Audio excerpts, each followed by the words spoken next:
The Messajali rain fell soft on the streets of Chennai, thin streams of water weaving between old stones, carrying memories no one dared to speak of anymore. Sundar sat alone in his quiet office, a single warm lamp on the desk, his fingers still. Over the keyboard, the email had arrived 6 minutes ago. He hadn't opened it yet. It was from her after 30 long years. A name he hadn't heard since high school. A name he thought he had buried somewhere in the dust of his hometown, along with all the fragile dreams of that boy he once was. He stared at the screen. He read her name again and again, as if it might disappear if he blinked too long. The words next to her name were short, but heavy. I hope this reaches you. It's me, Kavya. Sundar took a deep breath, leaned back in his chair, and closed his eyes. He remembered everything. How they used to sit under the tamarind tree outside the school gate. How she would braid her hair with little jasmine flowers. How he, too shy, to hold her hand, would fold his paper into tiny cranes and leave them in her books when no one was watching. But also, he remembered the day she stopped coming to school. How no one explained.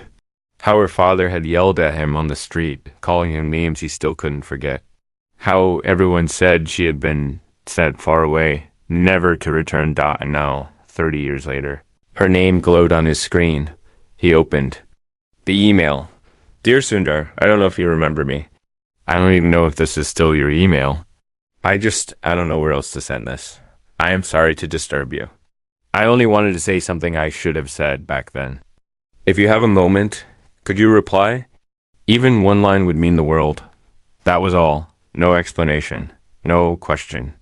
Just those words, hanging in the air between them. Sundar's hand shook slightly as he set the laptop aside. Outside, the rain had grown heavier, striking the windows like soft drum beats. In the mirror, his own reflection seemed distant, the boy and the man staring at each other in silence. He stood up and walked to the window. Thought of the boy who used to dream of building something beautiful with her, of running away, of being fearless. And he thought of the man he had become, successful beyond anything he'd imagined, yet carrying a loneliness no one could see. He wondered what she wanted. Why now? He thought of deleting the email. He thought of writing back. One cold, polite line. Thank you for reaching out. I wish you well. And being done with it. But something inside him, something old and tender, whispered otherwise. He sat back down, placed his fingers on the keys, and began to type. Kavya, of course I remember you. He paused there. The cursor blinked. At him, waiting, before he could finish, another email arrived. From her. Please don't reply yet. I need to explain something first. His heart skipped. And then another line appeared in the subject of her next email, arriving just seconds later. They lied to you, Sundar. He froze. Lied to me. He opened the second email. Quickly, but it was blank. Just one line at the bottom. I don't know if you're ready to hear it. His breath caught. He typed again. What do you mean, Kavya? What happened? He pressed send. The reply came within seconds. Meet me where we used to sit, tomorrow, at sunset. He stared at the words. He read them again. And again. Outside, the rain stopped. The streets glistened under faint moonlight. Sundar sat there in silence, feeling something rise in his chest, something he hadn't felt in years. In fear. He leaned back, closed his eyes, and whispered to himself. What did they lie about? The question echoed in his mind all through the night. The next morning, he boarded a flight to Chennai. He hadn't told anyone where he was going. Not his wife, not his children, not even his assistant. He just left. On the plane, memories came back to him in waves. The smell of her jasmine flowers. The taste of sweet mango on her lips when they first kissed behind the school. The way her eyes had filled with tears when they were caught by her father. And then the silence. He landed in Chennai just before noon. The heat clung to his skin, heavy and familiar. He took a car to his old neighborhood. Everything seemed smaller than he remembered. The streets, the houses, even the trees. But the tamarind tree still stood outside the gate of the old school, its branches thick and welcoming. He arrived just before sunset. She wasn't there yet. He sat down on the old stone bench under the tree, his fingers tracing the cracks in the stone. The air smelled of rain and earth. Children's laughter floated faintly from somewhere nearby, and then he heard footsteps. Slow, hesitant, but unmistakable. He looked up. And there she was. Got. She stood a few steps away, dressed simply, her hair still long, though streaked now with gray. She held her hands together in front of her eyes downcast. For a moment, neither of them spoke. Then she lifted her head and looked at him. And he saw that same girl he had loved all those years ago. She smiled, a small, sad smile, and whispered, "Thank you for coming." He nodded, unable to find his voice. She took a deep breath, her eyes glistening. "I have to tell you the truth now, Sundar, about what really happened. Why I left. Why they made me leave." He stared at her, his chest tight, his heart pounding. "But first," she said, her voice breaking, "I need to know. Do you still believe in me?" The sun dipped below the horizon. The streetlights flickered on, and just before he could answer, a shadow moved behind the tree, and someone else stepped out of the darkness. A man, tall, his face hidden. Kavya's smile vanished. Her hands trembled. The man spoke, his voice cold. "You shouldn't have come here, Sundar." Sundar turned, confused. Kavya single quotes, S eyes filled with fear. "I'm sorry," she whispered. "It's not safe anymore." And then she reached for his hand, and everything went dark. Asterisk the shadows, night air, and Chennai was thick, carrying the smell of wet soil and old memories. Sundar could feel Kavya's hand gripping his, small and trembling, her nails pressing faintly into his skin. The stranger stood there, just beyond the soft glow of the street lamp, his face hidden in the shadows, but his presence heavy, like a storm waiting to break. Sundar's mouth went dry. He had thought this would be a quiet meeting, a conversation, perhaps even a chance to heal something he didn't even know was broken. But now, staring at the dark figure in front of them, he felt something colder, something heavier, like the weight of secrets that had waited too long to be told. Kavya, single quotes, S breath quickened. He could feel it where her shoulder brushed his arm. She wouldn't meet his eyes. She kept her gaze fixed on the man. Finally, the man stepped closer, just enough for the faint light to catch part of his face. He was older, but strong, with sharp features and eyes that seemed to see right through Sundar. His voice was low but clear. "You shouldn't have come back," the man said, the words almost gentle, but laced with warning. Sundar swallowed hard, trying to keep his voice steady. "Who are you?" he asked, though part of him already suspected the answer. The man's lips curled into something that was not quite a smile. "Someone who remembers what you forgot." Kavya tightened her grip on Sundar's hand, then let it go abruptly, as if even that small connection was too dangerous now. She took a step forward, her chin lifting just slightly, though her voice was soft when she spoke. "Don't do this here," she said, almost pleading. "Not like this, please." The man looked at her for a long moment, and Sundar saw something flicker. In his eyes, anger, perhaps, but also something more complicated, something he couldn't name. Then the man turned back to Sundar. "You want answers? Fine. But know this, the truth isn't free, and it won't make you happy." Then, without another word, the man disappeared back into the shadows. His footsteps faded quickly, swallowed by the sound of distant cars and the faint rustle of leaves in the tamarind tree above them. Sundar stood frozen, staring after him, his heart hammering in his chest. He could still feel the chill of the man's presence in the air.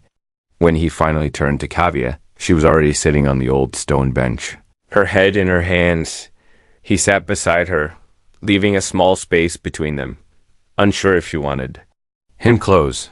For a long moment, neither of them spoke. The night seemed to press around them, heavy with everything unsaid. "Kavya," he began gently, "please, tell me what this is about. Who was that man? Why did he say they lied to me?" She lifted her head slowly, and when she looked at him, her eyes were wet but clear, as though she had decided something. "That man," she said quietly, is my brother. You remember him, don't you, Arun? Sundar blinked, startled. Arun. Of course he remembered. He had been 2 years older than them in school, always protective of his little sister, always watching. But this Arun was different, harder, colder, carrying something in him Sundar couldn't recognize.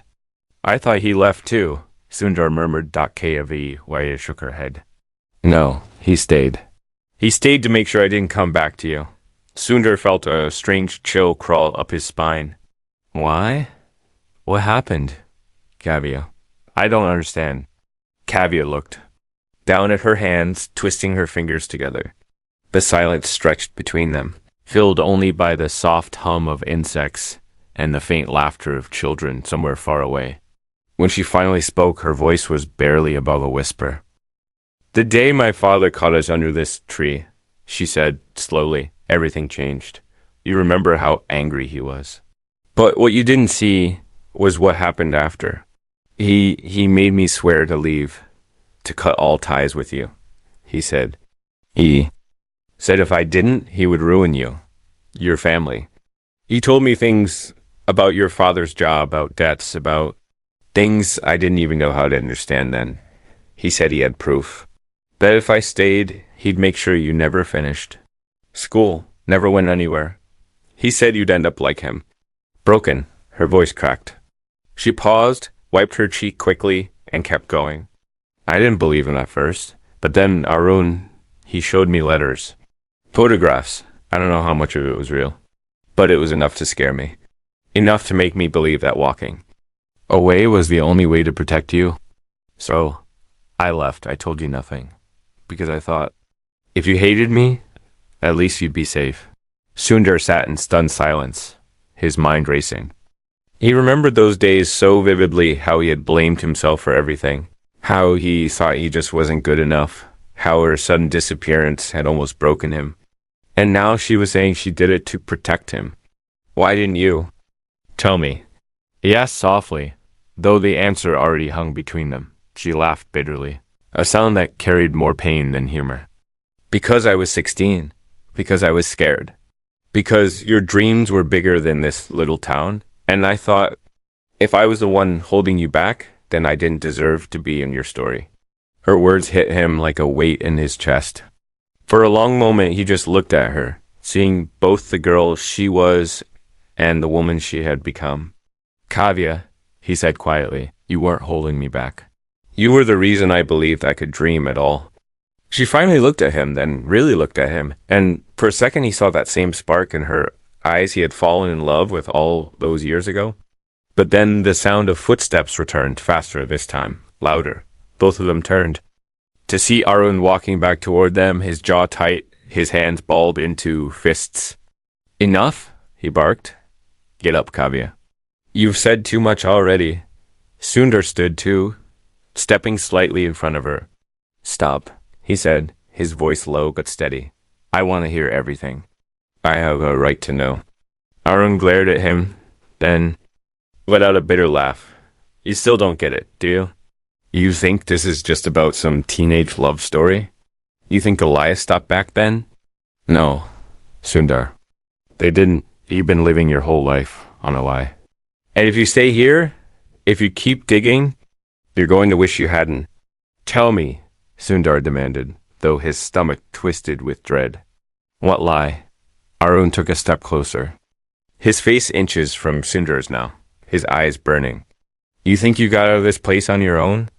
You think your scholarships, your opportunities, everything that opened up for you, just happened because you were smart? No, Sundar.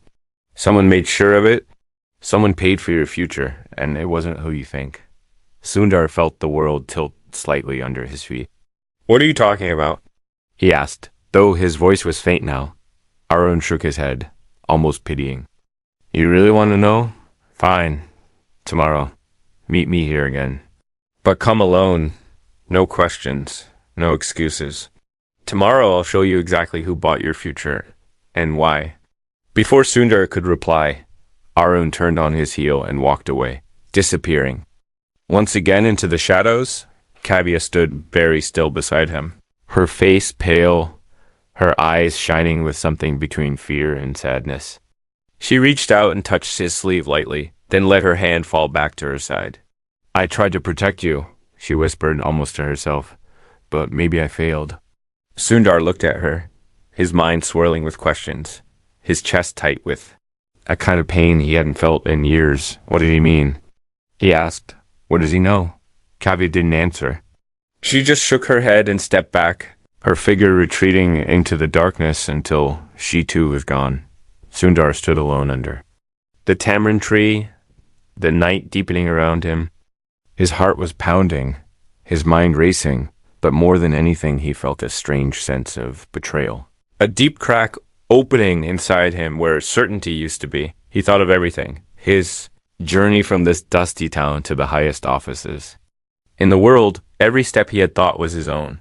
Every victory he thought he had earned, and now a single question echoed in his mind, louder than everything else.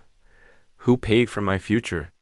He clenched his fists at his sides, staring into the shadows where Kavya and Arun had disappeared without the wind shifted, carrying with it the faint scent of jasmine, and then, faint but clear, he heard Kavya's voice in the distance, as if carried by the wind itself.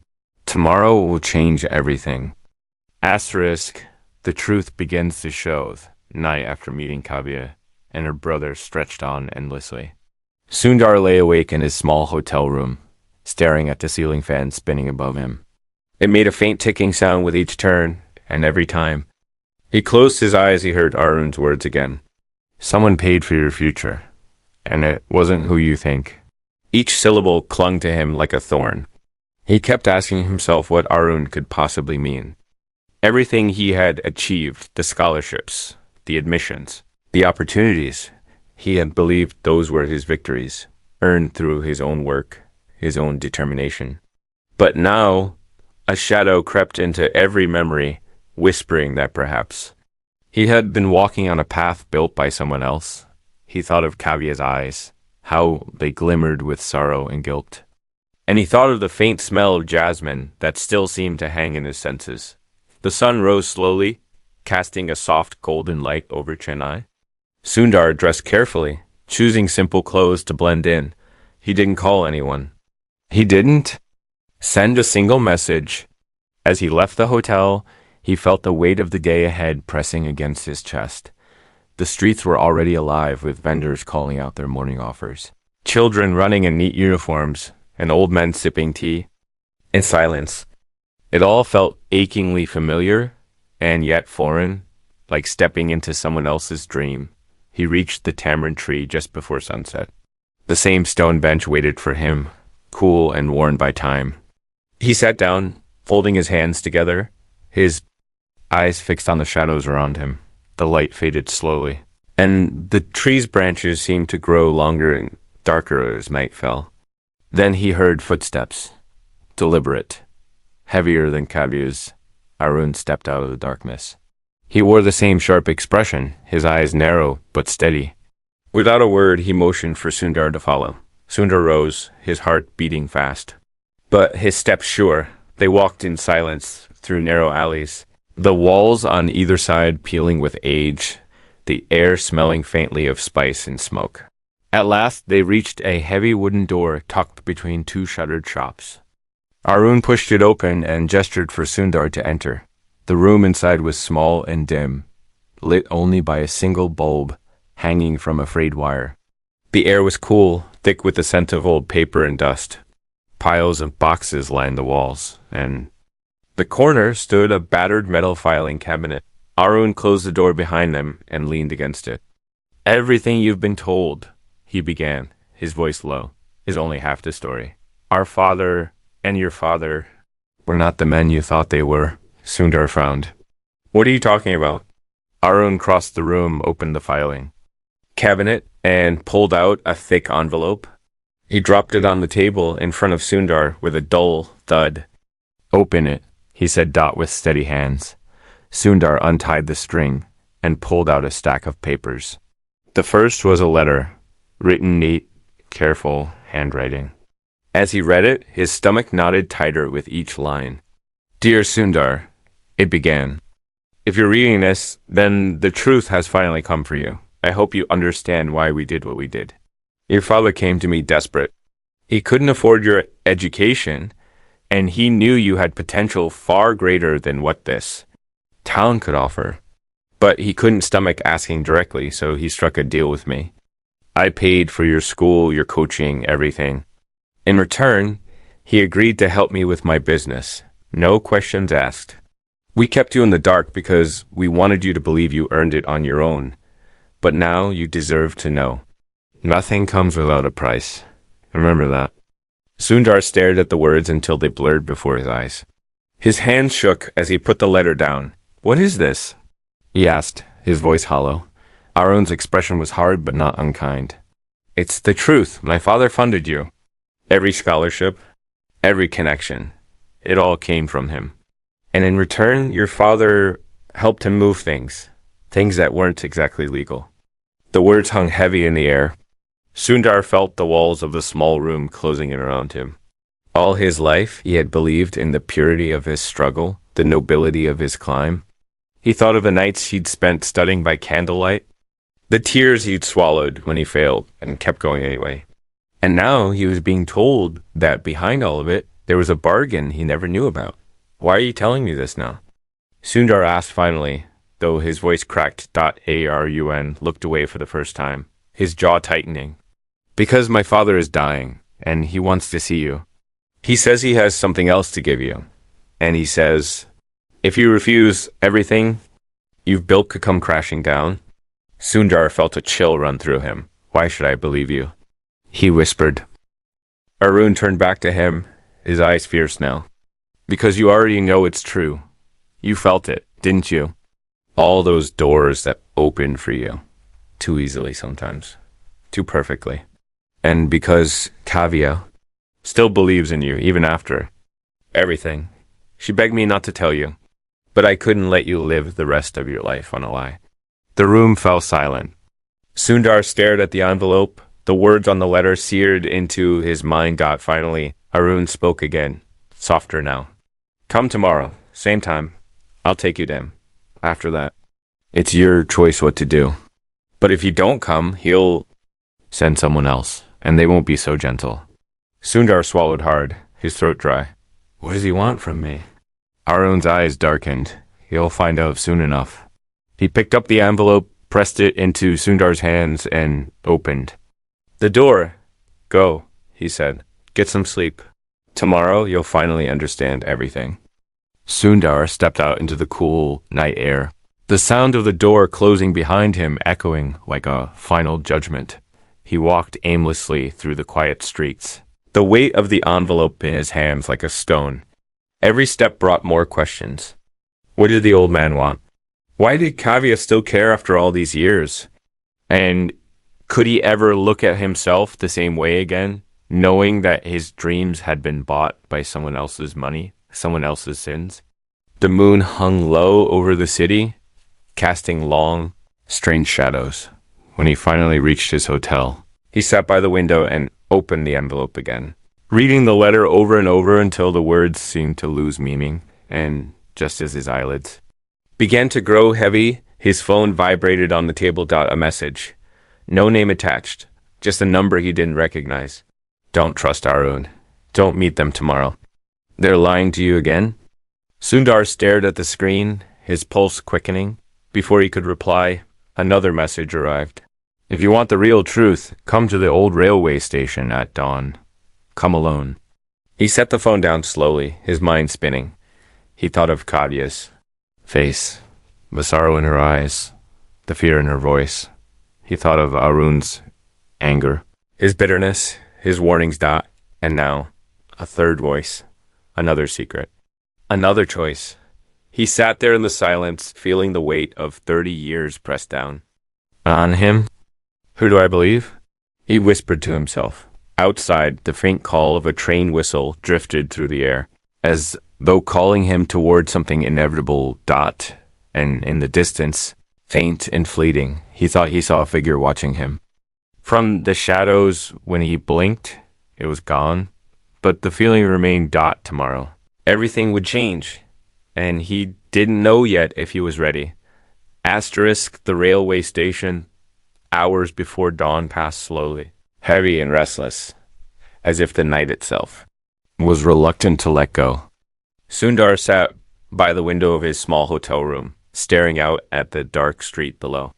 Even though the city was quiet, there was a tension in the air that he could almost taste, a feeling that something unseen was shifting all around him.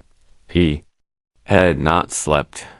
The two choices before him kept circling his mind like restless birds. To meet Arun and his father again, as planned, and hear the rest of what they claimed was the truth. Or to follow the mysterious message, to go to the railway station at dawn and discover what someone else insisted was the real truth. Both were filled with shadows he didn't yet understand. He picked up the envelope Arun had given him and ran his fingers over it. It was strange how something so small could carry so much weight. A few pieces of paper that threatened to rewrite everything he believed about himself. Then he glanced at his phone again. The message was still there, glowing faintly on the screen. If you want the real truth, come to the old railway station at dawn. Come alone. His hands tightened around the phone dot at exactly 5 o'clock. He stood, took a deep breath, and walked out of the room. The air outside was cool and damp, carrying the faint scent of rain. The streets were almost empty, except for a few early risers setting up their tea stalls. He walked quickly, his footstep echoing softly on the narrow road, the envelope still.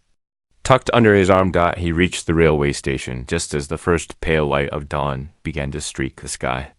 It was an old building, its paint faded and chipped, its high iron gates slightly rusted. The platform was nearly deserted, only a few travelers. Waiting with sleepy eyes and heavy bags, he walked slowly down the platform, scanning the faces around him. Then he saw her. Kavya. She stood at the far end of the platform. Near a bench, her arms crossed tightly as though she was holding herself together. Her hair was loose this time, falling around her shoulders, and her eyes met his the moment he saw her. Something in her gaze stopped him in his tracks. She looked both relieved and afraid, like someone who had been waiting for this moment her whole life. You came, she said softly as he approached. Why are you here? He asked, his voice low but sharp. Did you send a message? She shook her head. No, but I knew you would come here instead of going to them. Because you're smarter than they think? He stared at her, trying to read her expression, but it was unreadable, a mix of worry and determination. Who sent it, then? He asked. She hesitated, then glanced over her shoulder before answering. Someone who doesn't want you to be used again. Again? He repeated, the word catching in his throat. She nodded slowly. Arun and my father, they've never stopped controlling you. Even now, after all these years, they see you as part of their game. They want you to believe you owe them something so they can make you do what they want. Sundar's hands curled into fists at his sides. And what do they want? She lowered her voice even more, leaning closer. They want your name, your power. You've built something bigger than they ever they want to use it to. Clean their own mess. They'll tell you it's about honor, about paying back what you owe, but it's just greed. Sundar. Nothing more. He swallowed hard, feeling her words dig deep into him. How do you know all this? Before she could answer, a soft cough came from behind them. Both of them turned sharply. There, leaning casually against the wall, was a man Sundar had never seen before. He was dressed plainly, with a small notebook in his hand, and his face was calm but watchful. He nodded at Sundar and spoke in a quiet, steady tone. You're smarter than I thought, the man said. You chose the right place. Sundar took a cautious step toward him. Who are you? The man smiled faintly. Someone who's been watching for a long time? Someone who doesn't want you to walk into their trap. What trap? Sundar demanded, though his voice shook slightly now. The man flipped open his notebook, revealing several pages filled with neat handwriting and photographs clipped to the edges. He handed the notebook to Sundar without another word. With trembling hands, Sundar opened it. On the first page was a photograph of Arun's father shaking hands with another man in a dark room. Under it, In small letters was written, money laundering deal, 1,993. Payment for student sponsorships. The next page showed an old document, a contract signed by Sundar's father and Arun's father. It was clear now what it said. His education had been paid for in exchange for his father's silence about illegal activities. But it didn't stop there. Page after page revealed more. Photographs of meetings, bank transfers, hidden properties. Evidence of a network much larger than he had ever imagined. On the final page, in bold letters, a note was scrawled. They want you to sign over public contracts and business access to them now. They're calling it repayment, but if you agree, they'll ruin you. And if you refuse, they'll still try. Sundar stared at the pages, his heart pounding louder than the sound of the trains arriving and leaving the station. Why are you showing me this? He asked the man hoarsely. The man shrugged. Because you deserve to know what you're walking into. They've been planning this for months. They think they still own you. But they don't, not unless you let them. Kavya stepped closer then, her eyes shining with both fear and urgency. I begged them to leave you alone, Sundar. I told them you'd never agree, but they wouldn't listen. And now, I don't know what they'll do if you don't play along. Sundar closed the notebook slowly, feeling a cold weight settle into his chest. All those years he had carried the belief that he was free, that his success had been his alone. And now, the truth lay heavy in his hands, rewriting everything. He looked at Kavya, then at the stranger, and finally at the faint light of dawn breaking over the tracks. What do I do now? He asked quietly. The man's eyes narrowed slightly, as though measuring him. You can walk away. Pretend you never knew. Let them take what they want, or you can fight back. But you'll have to risk everything. Your reputation, your company, maybe even your freedom. Sundar clenched his jaw, staring at the notebook. Then at the rising sun dot, but before he could speak, another sound cut through the quiet, sharp and chilling. The metallic click of a gun. Being cocked, Sundar froze. Slowly, he turned. Arun stood just behind him now, his face twisted with anger, and in his hand was a small pistol, pointed straight at Sundar's chest. I told you to come to us, Arun said, his voice cold and trembling. I warned you not to listen to anyone else. But you just couldn't help yourself, could you? The stranger raised his hand slightly, his notebook falling to the ground. Kavy gasped, stepping between them, but Arun's glare stopped her in her tracks. Get out of the way, Kavya, Arun barked. This is between him and me. Sundar stood very still, his heart hammering in his chest, his mind racing. Arun, he said slowly, you don't have to do this. But Arun shook his head, his grip tightening on the gun. You think you're better than us, Sundar?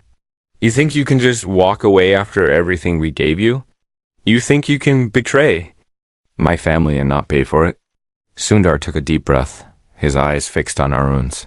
I didn't betray anyone, he said softly. I just want the truth. Arun's hand trembled now, his finger hovering over the trigger. The platform was silent except for the faint sound of a train whistle in distance.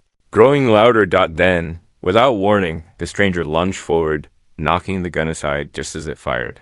The bullet ricocheted off the wall, sparks flying. Erupted. Kavya screamed. The stranger wrestled with Arun, the gun clattering to the ground. Sundar stepped back, his pulse racing. As the two men struggled, and then another shot rang out. Everything stopped. For a moment, no one moved. The echo of the gunshot hung in the air, mingling with the screech of the approaching train. When Sundar looked down, he saw blood. Someone had been hit, but he couldn't tell who. Kavy dropped to her knees, crying out a name he couldn't hear. Over the roar of the train, the stranger stumbled back, clutching his side, his face pale. Arun stood frozen, staring at his own hands, his expression a mixture of shock and fear, and Sundar stood in the middle of it all, his own breath coming in shallow gasps, as the world seemed to tilt and spin around him. The truth was no longer just a question waiting to be answered. It had become a fight for his life, and he didn't know yet if he would survive it. The choices sound of the shot still echoed in the air, sharp and unforgiving. as if the railway station itself was holding its breath. Sundar stood frozen, his eyes darting from Arun to the stranger to Kavya, but everything around him seemed to blur. The smell of gunpowder hung heavy, mixed with the faint metallic tang of blood. Time slowed, and in those few seconds he felt something break inside him. The quiet certainty he'd carried all these years, the faith in his choices, the belief that he had always walked an honest path. It was all shattering now, piece by piece. Right there on the cold concrete of the platform. Kavy, a single quote, S voice, cut through the haze. Soft at first, but rising into a desperate cry. She was crouched beside the stranger, pressing her hands hard against his side, trying to stop the flow of blood. Her fingers were already slick with it, dark and glistening in the dim morning light. "Help me," she gasped, looking up at Sundar. "Please. He's losing too much." Sundar dropped to his knees without thinking, his hands joining hers, pressing down against the stranger's wound. The man's breathing was ragged, his eyes half shut, his face pale. "Stay with me," Sundar whispered, though his own voice was shaking. "Just stay with me." Arun stood a few feet away, the gun still dangling in his hand. His face was blank now, no anger, no triumph, just shock, as though he couldn't quite believe what he had done. "Arun," Sundar said, his voice low but steady. "Drop it now." Arun blinked at him, then at the gun, as if seeing it for the first time. Slowly, almost reluctantly, he let it fall to the ground. The clatter of metal against stone seemed deafening in the silence. The stranger groaned softly, his hand weakly grasping Sundar's sleeve. "Don't let them win," he murmured, his words barely audible. "Don't sign anything." Sundar's heart clenched. "You're going to be fine," he said quickly, though he wasn't sure if he believed it himself.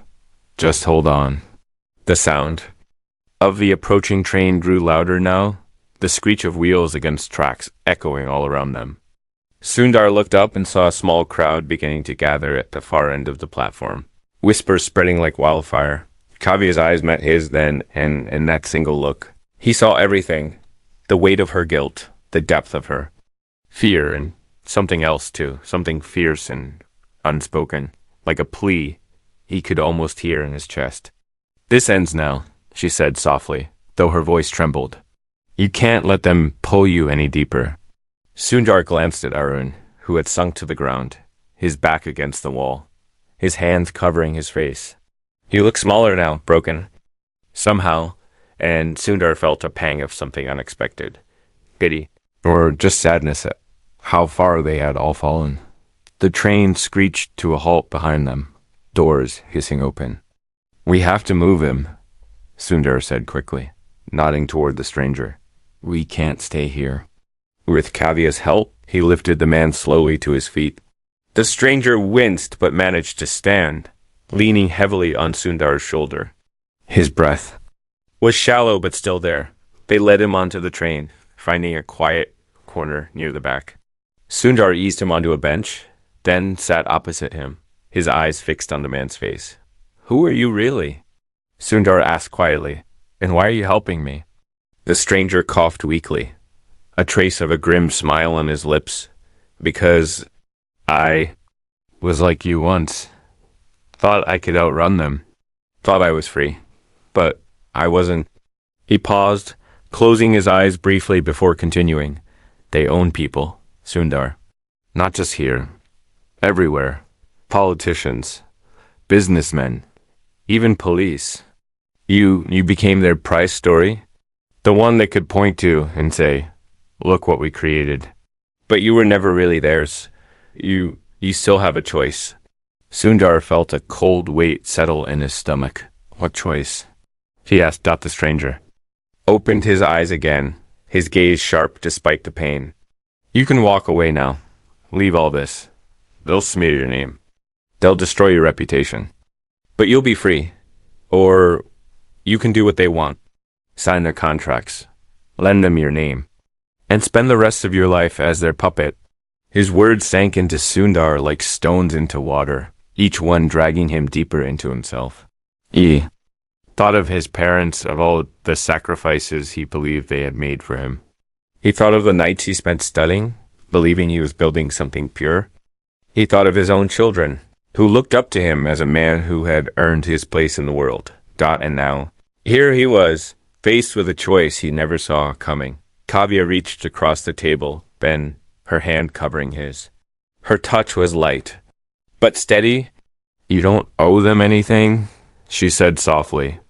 Everything you've built, that's still yours. They can't take that from you unless you let them. He looked at her, seeing the truth of her words in her eyes. But he also saw the fear there. Fear that if he chose wrong, they might all pay for it. The train rumbled on, carrying them farther from the station, the city growing smaller behind them. Sundar sat in silence, his mind a storm of memories and questions and impossible choices. Finally, he spoke. What happens if I say no? The stranger's faint smile returned, though it was tinged with pain. Then you find out who you really are. He said that just then. The train began to slow. Kavya glanced out the window, her breath catching. This isn't our stop, she murmured, but the train screeched to a halt anyway. The doors opened, and 3 men in dark suits stepped onto the carriage. They moved with purpose, their eyes scanning the rows of passengers until they landed on Sundar. One of them, tall and broad-shouldered, spoke in a low, firm voice. Mr. Pichai, we need you to come with us. Sundar didn't move, Kavya's grip on. His hand tightened. The stranger tried to sit up straighter, but his strength was fading fast. Don't go with them, he hissed through gritted teeth. The man in the suit took a step closer, his eyes narrowing. We don't want to make a scene, Pichai, but we will if we have to. Sundar felt his pulse hammering in his ears. He could feel the eyes of the other passengers on him, the weight of the moment pressing down like a stone. Kavya's voice was barely a whisper now, but it carried more force than anything else. You have to decide, she said, right now. He looked from her to the stranger, then to the men in suits, and then another sound. From the next carriage came the sharp crack of glass shattering, followed by a rush of footsteps. Everyone turned, and through the broken door, another figure appeared. A woman Sundar had never seen before, dressed simply but with eyes that burned like fire. She held a phone in one hand and in the other a thick folder marked with his name. Don't move, she called out, her voice calm but commanding. Mr. Pichai, you need to hear what I have to say before you make your choice. The men in suits turned toward her, their hands twitching toward their pockets. The stranger let out a faint laugh, even through his pain. Finally, he murmured. She showed up. Sundar stared at the woman, at the folder she held out to him, and felt the weight of everything. His past, his present, his future, balancing on the edge of this single moment. Who are you? He asked, though his voice was little more than a whisper now. The woman smiled faintly, her eyes locked on his. I'm the only one here who has nothing to gain from you, she said, and everything to lose if you choose wrong. The train began to move again, the faint roar of wheels on tracks filling the silence. Sundar looked at her, at the men, at Kavya, and at the stranger lying weakly on the bench. He knew the choice he made in the next minute would change everything forever, but he still didn't know what the right choice was. And as the train plunged into a long, dark tunnel, the lights flickered, and the carriage was swallowed by shadows. Asterisk. The answer's train rattled through the long tunnel, its lights flickering faintly, casting everything in strange, shifting shadows. Sundar stood frozen in the aisle, the weight of everyone's eyes on him. Kavya's filled with quiet desperation. The strangers dim with pain, but still watching. The men in suits staring like hunters waiting for their prey. And now the woman with the folder, standing tall and calm, her gaze steady and unafraid. The moment stretched, heavy and silent, except for the rhythm of the train on its tracks, as if the whole world was holding its breath, waiting for him to choose. I don't know who to trust, Sundar finally said, his voice low but clear, more to himself than to anyone else. The woman took a slow step forward and extended the folder to him. Then start with the truth, she said softly. Read this before. You decide anything. This isn't about trusting me. It's about trusting yourself enough to see what they've been hiding. Sundar looked at her, then at the men in suits who stiffened at her words, their jaws tight, their hands inching closer. To their pockets? The stranger let out a faint laugh, though it sounded more like a cough now, his voice barely audible. She's right, it's your choice, not theirs. Kavya's fingers tightened on his sleeve. He felt her trembling beside him, but when he glanced at her, her expression had hardened into something fierce, almost defiant. You don't owe them anything, she whispered. Not anymore. With a quiet breath, Sundar reached out and took the folder. It felt heavier than it looked, as though it carried the weight of his whole life inside it. The men in suits began to move toward him, but the woman lifted her free hand and spoke with quiet authority. One more step and this goes public before the next stop, she warned. Every document, every photo, every wire transfer. Do you really want the world to see what you've done? The tallest man froze, his jaw tightening. Then, after a tense beat, he signaled the others to stop. They stayed where they were, their expressions unreadable, but full of rage that was barely contained. Sundar sat slowly on the bench, opening the folder on his lap. Page after page of documents stared up at him. Photographs, contracts, letters, bank records, even transcripts of phone calls. He flipped through them quickly at first, then slower as the truth began to sink in. Everything was here. Every deal Arun's father had made to secure his rise. Every bribe disguised as a scholarship. Every favor traded behind closed doors, painting a clear picture of how deeply they had manipulated his path. But then, as he turned to the final section, something shifted. These pages weren't about him anymore. They were about her .kav, Wayadata.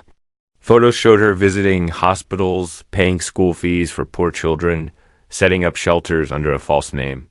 Bank records revealed that she had quietly repaid almost every rupee her family had given to his father, bit by bit, over decades. And the very end was a single handwritten letter, dated only a few months earlier.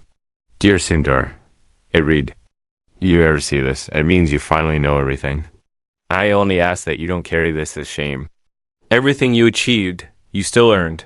They gave you money, but you gave it meaning. I tried to undo the harm my family caused, but I know I can never erase it all. I'm sorry I couldn't be braver back then, but I've always believed in you, even when it hurt. Sundar stared at the letter for a long time, the words blurring through the sting in his eyes. He looked up at Kavya, who was watching him with quiet, uncertain hope, you knew? He asked her softly, his voice breaking. She nodded faintly. I tried to make it right. But I was afraid you'd hate me if you found out. He shook his head slowly, closing the folder. You don't owe me an apology, he whispered. You carried more than anyone should. The woman stepped closer then, her voice steady but gentle. You know now what they want from you? They'll keep coming if you let them. The question is, are you ready to end it? The tallest man in the suit shifted impatiently, his hands flexing at his sides. Our pichai, he said coldly. You've seen what we can do. If you walk away from us now, you won't just lose what you have. You'll lose your name, your company, everything. Sundar stood slowly, holding the folder tight in his hands. He looked at the men, then at Kavya, then at the stranger who managed a faint nod from where he sat, his breath shallow, but still fighting. Finally, he turned to the woman. What happens if I say no to them? She gave him a small, solemn smile. Then you finally become your own man. No more lies. No more debts. It won't be easy, but it will be yours. He took a deep breath, his heart steady now in his chest, his decision clear. Then I say no, he said firmly, his voice louder than before, carrying through the carriage. I won't be your puppet, not now, not ever. The men in suits exchanged a look, then stepped back, their faces dark with quiet fury. The tallest one spoke again, his voice flat. You'll regret this. Sundar met his eyes without flinching. Maybe, but at least it will be my choice to regret. The woman gave a faint nod, then took the folder from him. Good, she said. That's all we needed to hear. The lights of the train brightened as it emerged from the tunnel. The first rays of morning sun spilled through the windows, painting everything in soft gold. Outside, the city was waking up. Kavya reached for his hand, then her fingers warm and firm around his. For the first time in years, he didn't pull away. He held on, feeling the quiet strength of her beside him. The stranger leaned back against the bench, his eyes closing, his breath slow but calmer now. "You made the right choice," he murmured, almost to himself. As the train began to slow for the next station, the men in suits moved to the doors silently, stepping off without another word. Sundar watched them disappear into the crowd, a strange sense of peace settling over him. Despite everything, he turned back to Kavya and the woman. "What happens now?" he asked quietly. The woman smiled faintly, tucking the folder under her arm. "Now you live the life you thought you'd already earned. This time, it's truly yours. And if they come for you again, we'll be ready." The train rolled into the station, the doors sliding open with a soft hiss. Sundar stood, still holding Kavya's hand, and stepped onto the platform. The sunlight was warm on his face, the air full of noise and life. He looked back once, at the carriage they had left behind, and felt the weight of the past slowly lift from his shoulders. Then he turned forward, walking into the crowd, his head high, his heart steady, his future finally his own. And for the first time in a very long time, he smiled.